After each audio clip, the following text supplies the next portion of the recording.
अजीज़ तलबा, आज अपना वीडियो है हिस्ट्री का तीसरा यूनिट, है ना। तीसरे यूनिट की डिमांड हो रही, बहुत दिनों से वीडियो बने नहीं, थोड़ा ठीक लग रहा है, बनाते हैं। चलो शुरुआत करते हैं आज से। तो भारत और यूरोपीय नव आबादियात, ये तीसरा यूनिट है हमारा हिस्ट्री का, जिसमें हमारे को मालूमात हासिल करना है कि भारत में कौन कौन सी नव आबादियात कायम हुई थी। तो भारत में मेन 4 नव आबादियात कायम हुई हैं।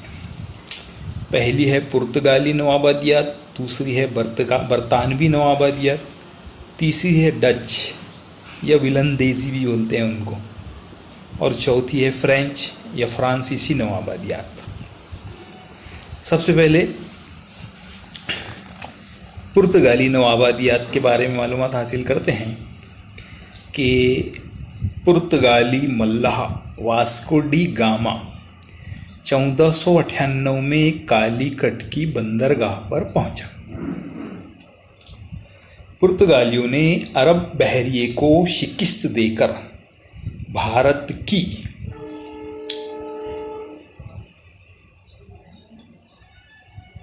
साहिली इलाके पर अपना तसल्लुत कायम करने की शुरुआत की। उन्होंने जुनूबी भारत की रियासतों में बाहम नाइत्तेफाकी और झगड़ों का फ़ायदा उठाया। मगरिबी साहिल पर उन्होंने अपनी नवाबादियात कायम की। पुर्तगालियों ने अपनी इन नवाबादियात के तहफ़्फ़ुज़ के लिए किले तामीर किए। किलों के ज़रिए वो बैरूनी हमलों से अपनी नवाबादियात का तहफ़्फ़ुज़ करते और समंदरी रास्तों से इन किलों तक रसद पहुंचाई जाती थी। यही पुर्तगालियों की जंगी पॉलिसी थी। उनका बहरी बेड़ा निहायत मजबूत था। ये लोग समंदरी साहिलों पर बहरिए के छापे मारते और यूं अपने दुश्मनों के इलाके नेस्त नाबूद कर देते। पुर्तगालियों की इस बहरी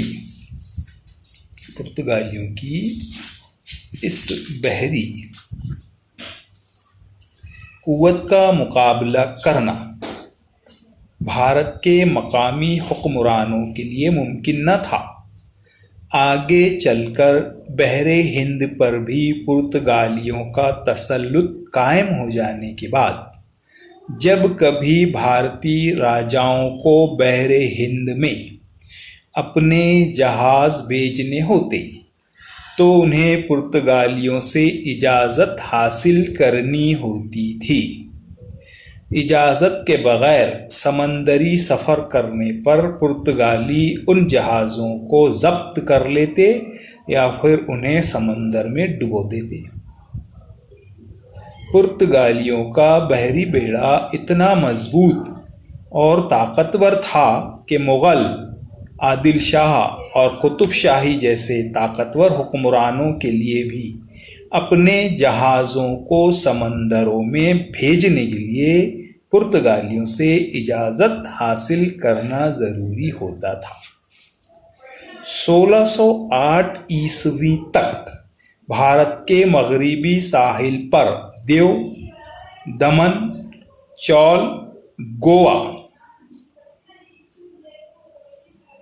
गंगोली, बसरवर, मंगलोर, कटोर, कोडनिंगलोर, कूची और कोलम में भी पुर्तगालियों ने अपनी नवाबादियात कायम कर ली थी। इसी तरह मशरिकी साहिल पर भी नागापट्टनम, मीलापुर और बंगाल में हुगली में पुर्तगालियों ने अपनी नवाबादियात कायम कर ली। मशरिकी इलाकों में पुर्तगालियों की हुकूमत राजधानी गोवा थी।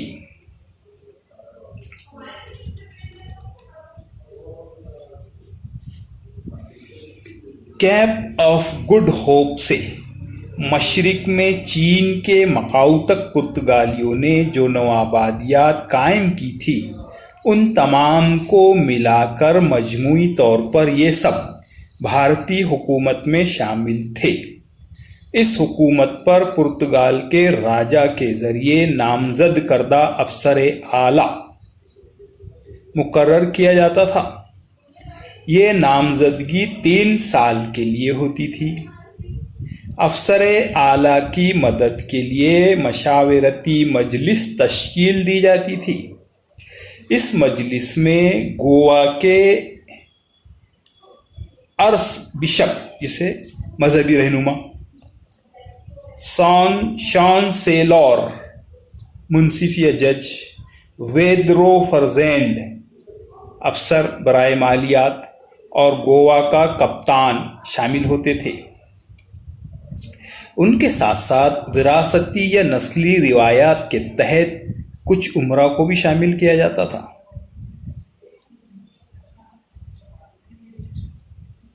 विजराई इस मजलिस का आला तरीन सरबराह होता था।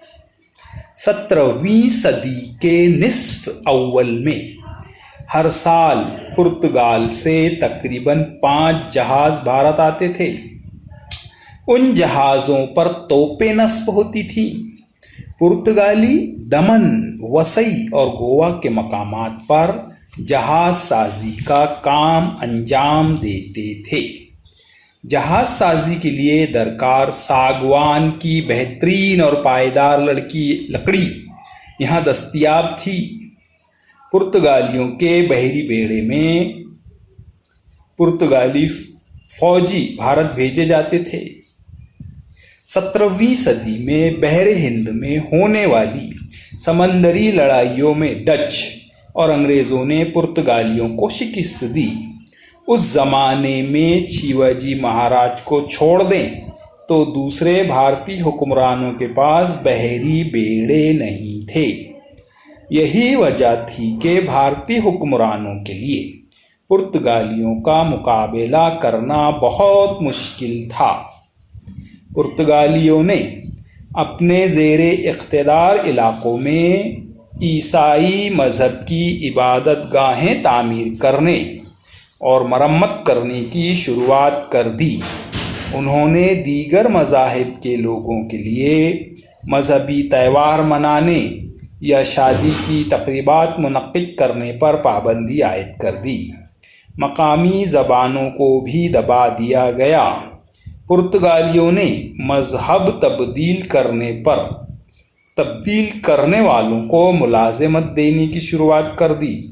उन्होंने अपने शुरुआती दिनों की कारकर्दगी में गोवा को एक आज़ादाना बंदरगाह की नौइयत दी, जिसकी वजह से मुख्तलिफ मुल्कों के व्यापारी और ताजिर गोवा आने लगे थे।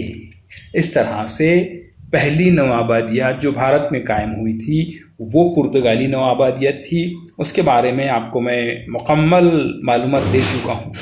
गौर से सुनो, अपनी कॉपी में नोट करो।